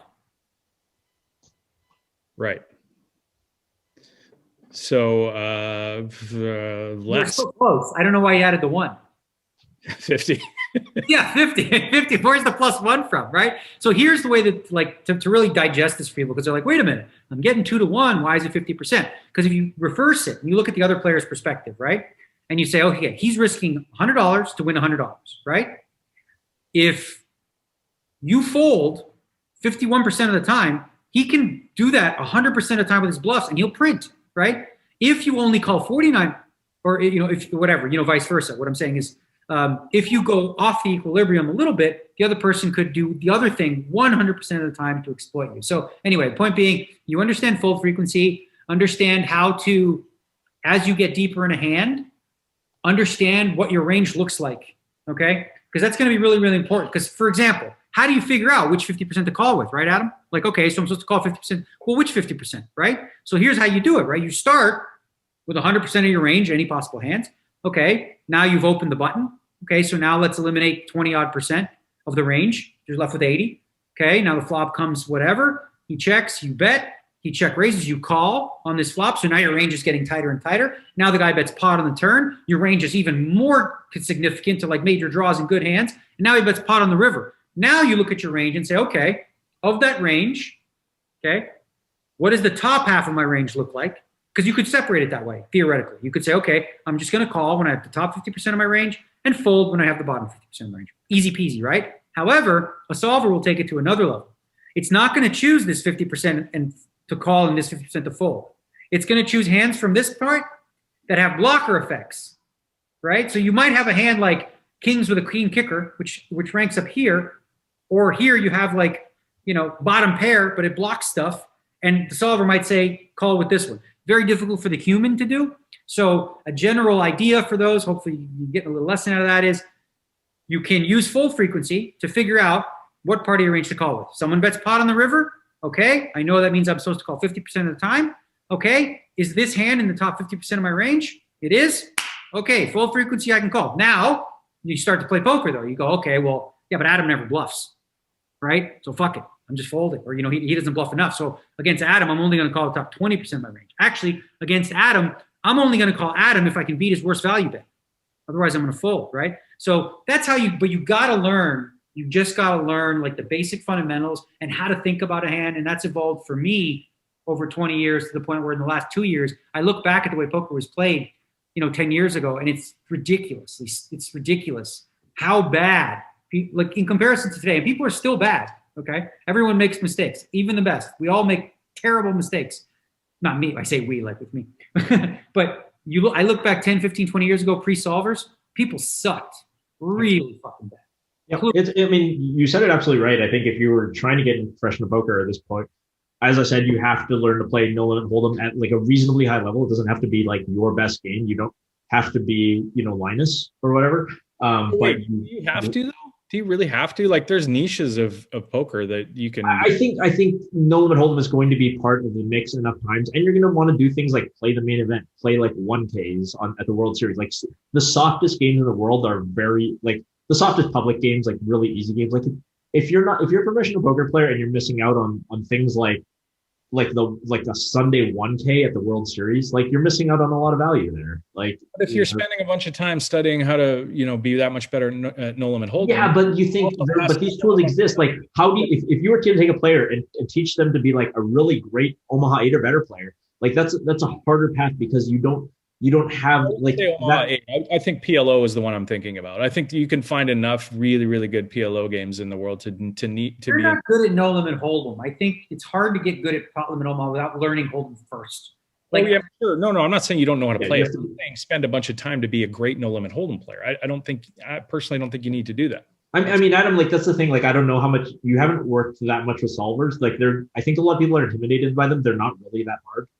I'm not that great at setting up solves, but it's not that hard once you've done it a couple times.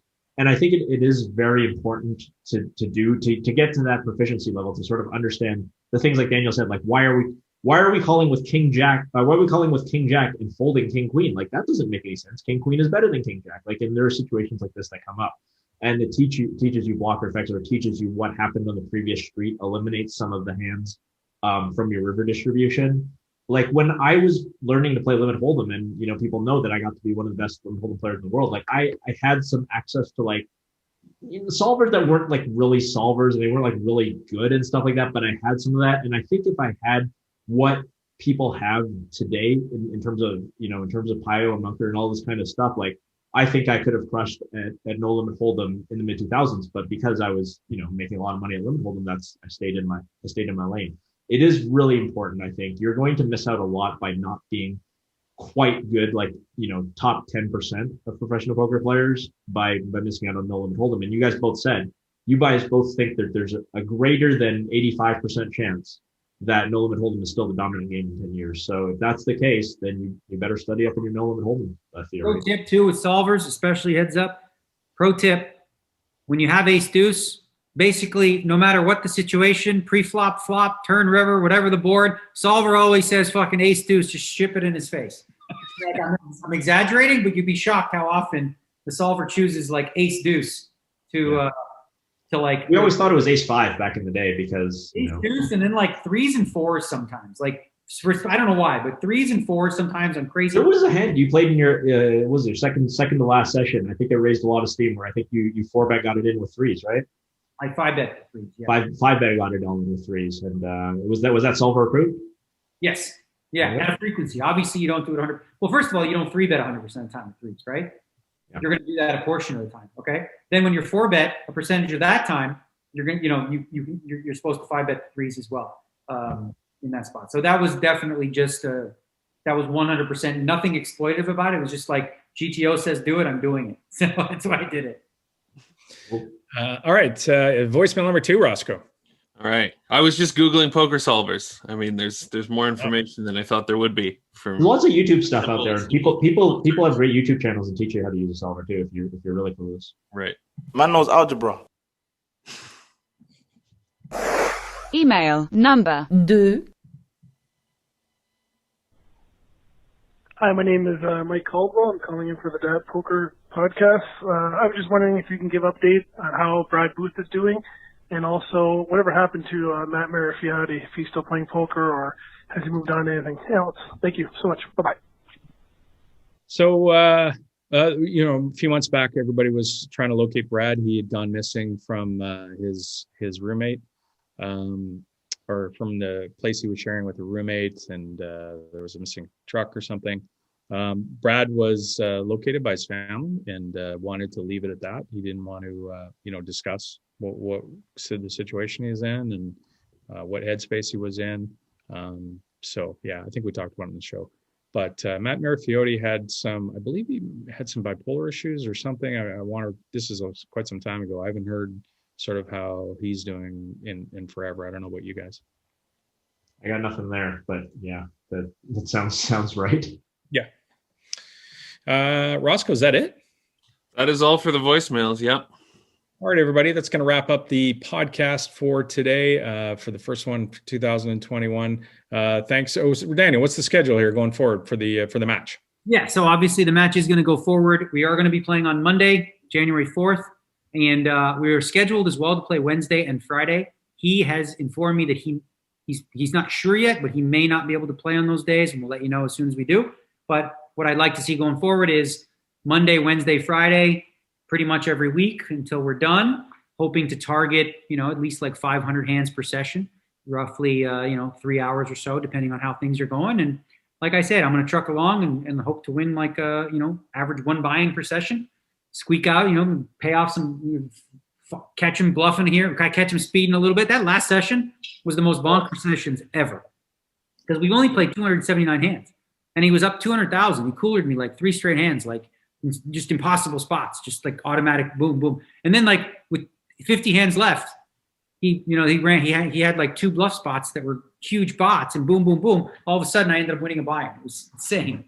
That hand with you had 8-10 was, I actually meant to. I wanted to talk about that hand too, because I remember thinking about it. So why don't we quickly do it? And I think I know it. So he's on the button. I know it. So let's see how close I am.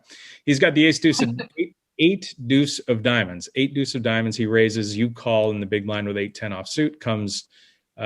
It comes Jack 9. No, Ace Jack 9. Is that right? Ace Jack 9. Yeah. So you flop the open ender. He flops the 8 high, but of course, I think he's got backdoor diamonds or something, but he's got the range advantage there. And you actually made an interesting tweet about this, Daniel, about the range advantage that he has in this hand. And maybe we can attack that or another time too. No, I was going to attack it now because you're butchering the hand. So let me just. Okay, let's go. Why don't you start over? I hate following this. You go. That's let me correct. just I remember it very well, right? So he opened the button with 8 deuce of diamonds. 100% standard. I defend my big blind with 10-8 offsuit. Now, some of the time that hand's going to 3-bet as well, but I call. Now, interesting. Now the flop comes ace jack 9 rainbow with 1 diamond. So he has a backdoor flush. I check, and he elects to bet 110% of pot, right? So he's betting over pot. So a lot of people might be wondering, like, well, why would he do that? You know, why would he choose that flop to do that? And I think one of the key reasons when you break down the range of hands that I can have, right? I can't have pocket aces. I can't have pocket jacks. I can't have pocket 9s because those all 3-bet. Ace jack. Ace jack. With ace jack. Ace 9, when it's suited, most of the time I 3-bet. When it's offsuit, maybe say like right around half the time I 3-bet. So that doesn't leave a lot of combinations for me to have. Jack 9, sometimes when it's suited, I 3-bet. Sometimes when it's not, I 3-bet. So really, the strong part of my range doesn't exist, right? So I'm sure I can have, the best hand I could have there is ace 9, and I only have that some of the time, right? So in a spot like that, when someone has range advantage, it allows you, it allows you to just bet bigger, period. It doesn't matter what you have, right? So anyway, he bets 110. I obviously have a good hand to call with the open and straight draw against the big bet, so I call. The turn is a 7. I check, and now he elects to bet pot. So my options here are check, obviously check call or check raise. Because, we're nutted here and we don't really have a very good check raising range on this board, right? Because for the same reasons I mentioned, I don't have a lot of value here, right? The only value I'm repping is 8-10.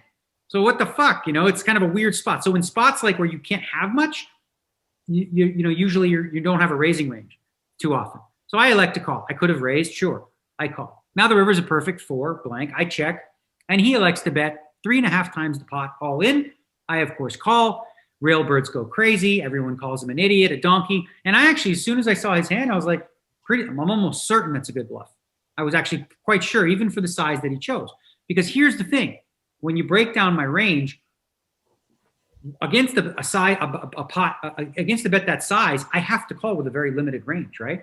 We've already established that I don't have aces, jacks, or 9s, or ace jack.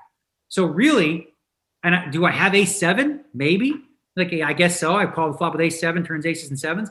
Jack 9, I could hang out with jack 9. But outside of that, and the 8-10s. He has an 8, which is important because it blocks, a whole bunch of the combos. So now there's only 3 8s left with 4 of the 10s. So there's 12 possible combos of the nuts. And then he's got to look at, the limited combos of ace 9 because I have only a few of them. So the number of times that I have ace 9 or 8-10 are so limited, right?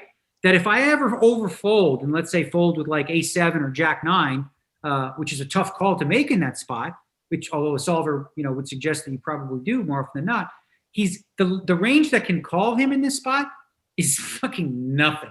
The number of hands he can have for value there, he can have pocket aces, pocket jacks, ace jack, ace 9, 8-10. He has all this value. I have none. So in spots like that, it allows the bettor to bluff. And so the question is, why do it with 8 deuce?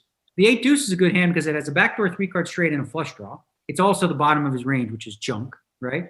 The turn card, he's blocking that straight. And by the river, he blocks the he blocks the nuts there, and obviously can't win by checking. So people are going to look at that hand and think he punted. He didn't punt. His play is good there. Yeah, but here's my question: how different is your calling range on the river for his 1.5 bet pot and his 3.5 bet pot? Significantly different, right? Okay. It should be significantly different, right? It's simply a math problem, right? So if someone bets 1.5 pot, the math is 1.5 over 2.5, so that's 3 to 5. So you're supposed to fold 60% of the time, 60% of the time. So I'm only supposed to call the top 40% of my range, right? But you don't have many. But we already established you don't have many hands at this point. No, but what it doesn't matter. The bottom line is whatever range that I have, I'm only supposed to call the top 40% of that. Okay. Now, when he bet, let's say for example, he bet 4 times the pot, right? Now I can only call the top 20% of my range, theoretically, right? So if he bets 1.5 pot, I can call with the top 40% of my range. If he bets 4 times the pot, I can only call with the top 20% of my range. So for me to have the top 20% of my range, what does that look like when I call flop, call turn, call river? It's the nuts, which is 8-10, and ace 9, and then like maybe a couple other hands in there, right? So that's what I mean. I guess that's my point. Is I'm not understanding how if you have so few hands. Well, he's going to get folds. He's going to vote folds for things like Jack 7 when he goes 3.5x pot, which he's definitely not going to get with. So he's targeting like one hand. No, he's targeting a bunch of them. Like like ace X. I can probably call. I haven't looked at it, but I can probably call sometimes with ace 10 and ace 8. That block straights. I can probably call with like actually Jack 10 is probably a decent bluff catcher for against both sides. I didn't look at it, but I think Jack 10 is fine to call. The point is just like in general, it's just a math problem. It's as simple as that. The larger the bet, the less often you're allowed to call. And this was a specific spot where he knows my range is so weak, right? It's either obviously, I basically have to have the nuts or pretty close to it to call there.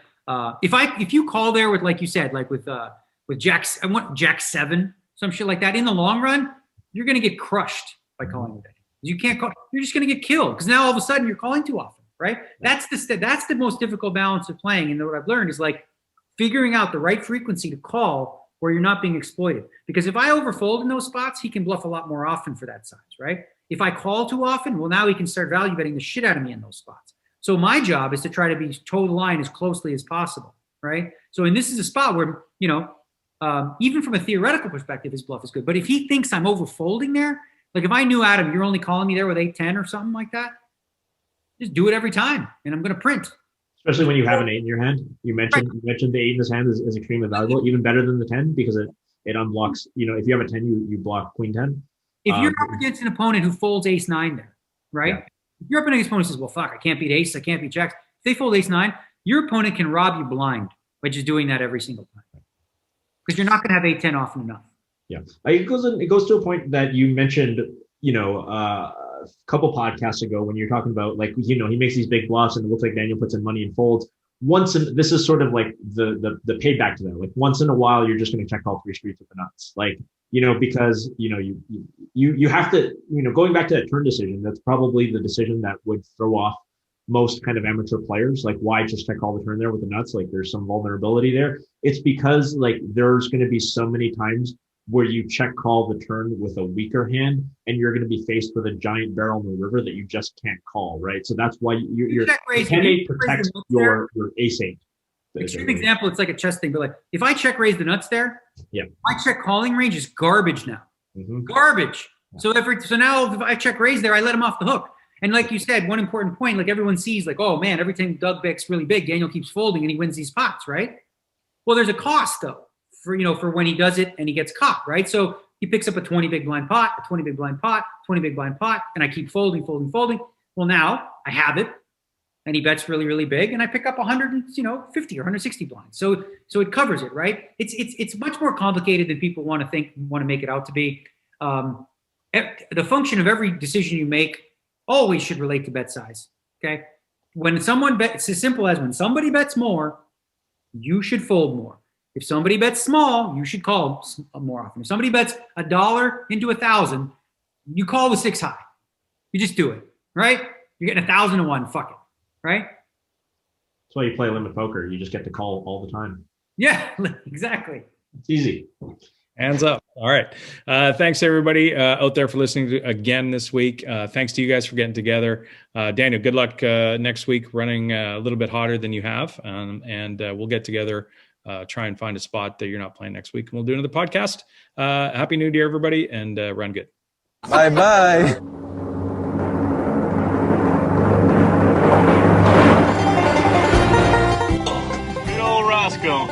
Sure glad he's all right.